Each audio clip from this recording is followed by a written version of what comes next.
Vino11 versus JSRE. Qual o melhor fundo imobiliário de lajes corporativas para a gente investir? Vino11 é bem conhecido aí no mercado por ter os imóveis alocados para a Globo. Já o JSRE é conhecido pelo seu grande desconto em relação ao valor patrimonial. Hoje a gente vai batalhar esses dois fundos para saber qual o melhor para a gente investir. Oi pessoal, tudo bem? Eu sou o Jota e bom, nesse canal a gente busca atingir a liberdade financeira, a aposentadoria e fazendo tudo isso junto. Então não perde tempo, se inscreve aí e bora começar. Bom pessoal, batalhas, como eu sempre falo para vocês, eu começo primeiro analisando os indicadores, depois a gente passa para os relatórios, faz uma parte de batalhas dos indicadores, passa pela parte de rentabilidade e no final eu dou a minha opinião sobre os dois fundos. Eu vou começar primeiro com o Vino11, é o mais famoso desses dois. O Vino tá custando hoje cerca de R$ 7,69, tá com dividend yield de 9,86 e já acumula no ano aí uma desvalorização de cerca de 24%. Um fundo que vem sofrendo muito, a gente vê a queda dele. Ele até tentou se recuperar, mas dessa vez caiu novamente muito.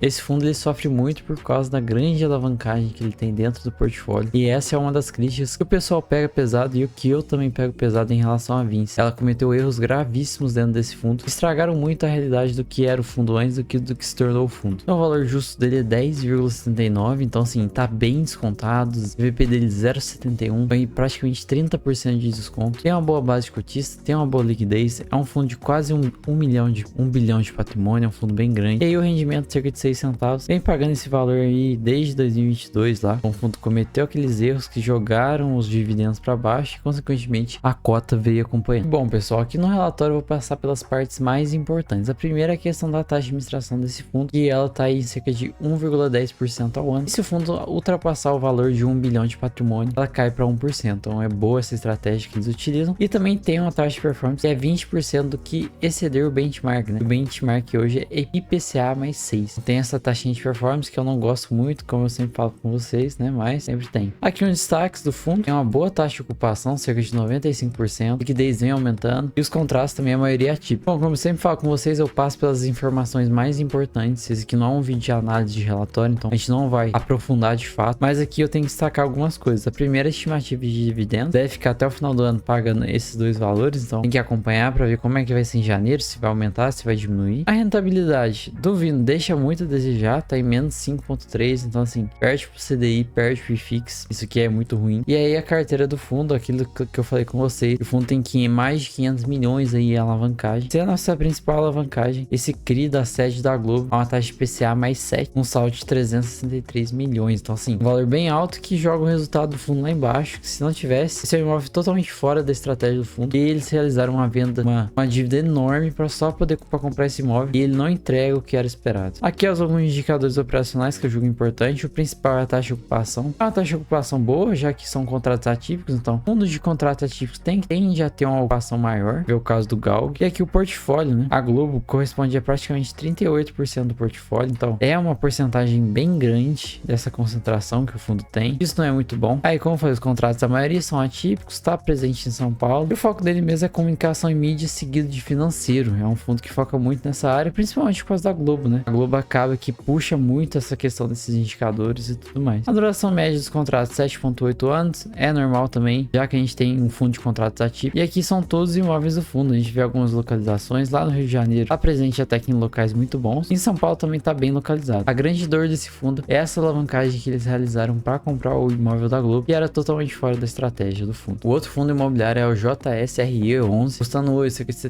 72,50. Tem um dividend yield de 7,38% e está com a desvalorização acumulada aí nos últimos 12 meses de 15%. A gente vê que esse fundo, depois da pandemia, nunca mais conseguiu voltar ao patamar que ele era antes, né? Ele vem sempre nessa montanha russa aqui e é sempre essa tendência de baixo. O fundo vai descendo, vai descendo. Vamos ver se algum dia ele pode voltar por se recuperar, a gente não sabe. Então o valor justo dele é 112 e o fundo tá custando 72, então tá muito descontado. A gente vê isso no PVP, um PVP de 0,64%, é um PVP muito baixo. O patrimônio dele é cerca de 2,3 bilhões de reais, boa base de cotistas, liquidez também é muito boa. E aí o dividendo, né, pagando em 46 centavos, ele já até que paga esse valor desde o ano passado, desde 2020 praticamente. Então até que os rendimentos vêm se mantendo um pouco estáveis, vem abaixando, mas estão até que teoricamente estáveis. E passando pelo relatório, a gestora é o Banco Safra, né, o Banco Safra bem grande aí no Brasil. Algum destaque aqui é a questão da taxa de administração de 1% e a taxa de performance, que é a mesma coisa do Vino, que é 20% do que exceder o IPCA mais 6. A rentabilidade do fundo vem brigando aqui, né, ganha um pouco do CDI em alguns momentos, mas depois lá de 2021, de fato, o valor da cota mercado nunca conseguiu superar aí o CDI e o IFIX. Isso aí não é muito bom. Aqui a carteira do fundo, ele tem algumas carteiras de fundos imobiliários e uma carteira de imóveis de fato. São poucos imóveis, mas ele tenta diversificar através dos fundos imobiliários, até que é interessante essa estratégia que eles utilizam. E aí o patrimônio do fundo de fato, ele tem de alavancagem hoje, é um valor aí praticamente 160 milhões. É um valor bem baixo comparado ao Vino, então traz um pouco mais de tranquilidade pra gente. O foco do fundo é IPCA, a ED Tower Bridge é o maior imóvel, corresponde a 50% da receita. Prazo de vencimento dos contratos é 4,4 anos, são 62 inquilinos, o foco aí no setor de seguros, e o maior ali,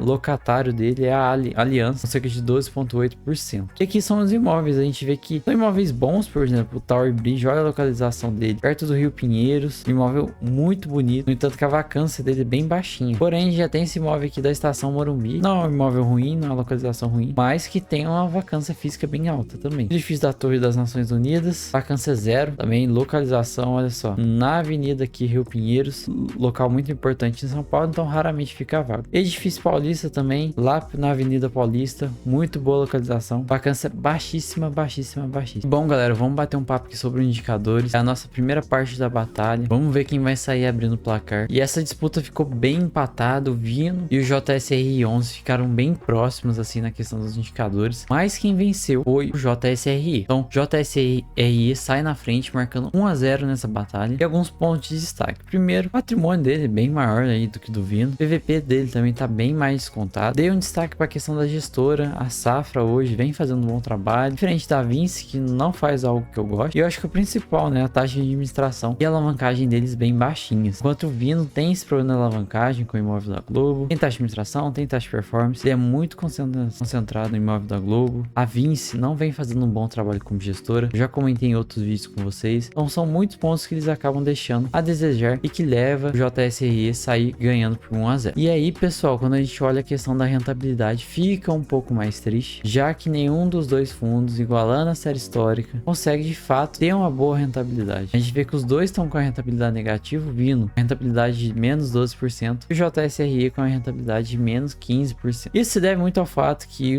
os fundos de laje, o mercado de laje corporativo no geral, vem sofrendo muito depois da pandemia. Eles de fato não conseguiram se recuperar, voltar a ser o que era um pouco antes, sabe? E aí esses fundos sofrem até hoje para conseguir caminhar, engatinhar, melhorar, mas é um trabalho bem árduo. O Vino até que teve momentos que conseguiu uma rentabilidade boa, mas depois daquela compra do imóvel da Globo, ele nunca mais voltou a ser o fundo que era, saiu totalmente da estratégia. Mas aqui, como tem que ter um vencedor na questão dos indicadores, o Vino sai na frente por mim, porque ele é um pouquinho menos complicado que o JSRI. E bom, galera, cheguei aqui no fundo que eu declarei o vencedor, mas eu não vou mostrar ainda. Mas é válido lembrar que esses dois fundos são fundos bem descontados, e fundos que são bem descontados, pessoal, a gente tem que dar sempre o destaque que ele deve estar passando por algum probleminha. Isso aqui eu posso afirmar que estão passando, né, que esse problema de alavancagem e tudo mais. Mas assim, tudo que vem muito barato, como oportunidade, vocês têm que tomar um pouco de cuidado. Existe um risco maior. Obviamente que você vai pagar um valor mais baixo aí por causa do risco e vai tentar lucrar em cima disso. Então, sejam sempre cientes nessa questão. E o vencedor dessa batalha é o JSRI. Eu vou dizer os motivos que me fizeram a escolher esse fundo vencedor. Ele tem a questão dos indicadores um pouco melhor do que o do Vino. Os imóveis também são muito bons, são bem localizados. Mas o principal fator, o terceiro e último, é a questão da gestora. Hoje a Vinci não me atrai como gestora. Pisaram demais na bola no passado. E até hoje isso acaba carregando um pouquinho, sabe? Porque os problemas que a gente tem aí dentro do Vino, dentro dos outros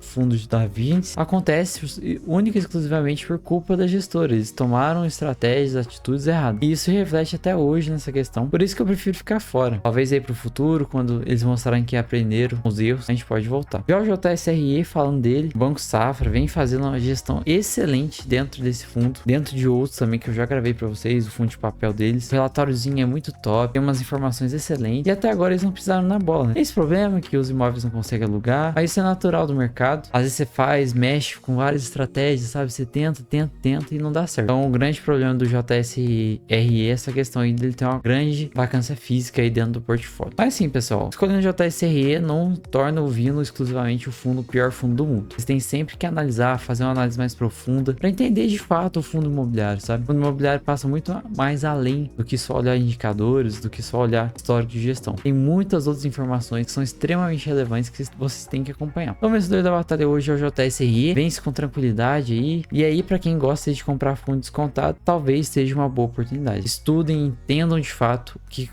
onde vocês estão colocando o dinheiro de vocês. Então, espero que vocês tenham gostado. Tamo junto, até a próxima e falou!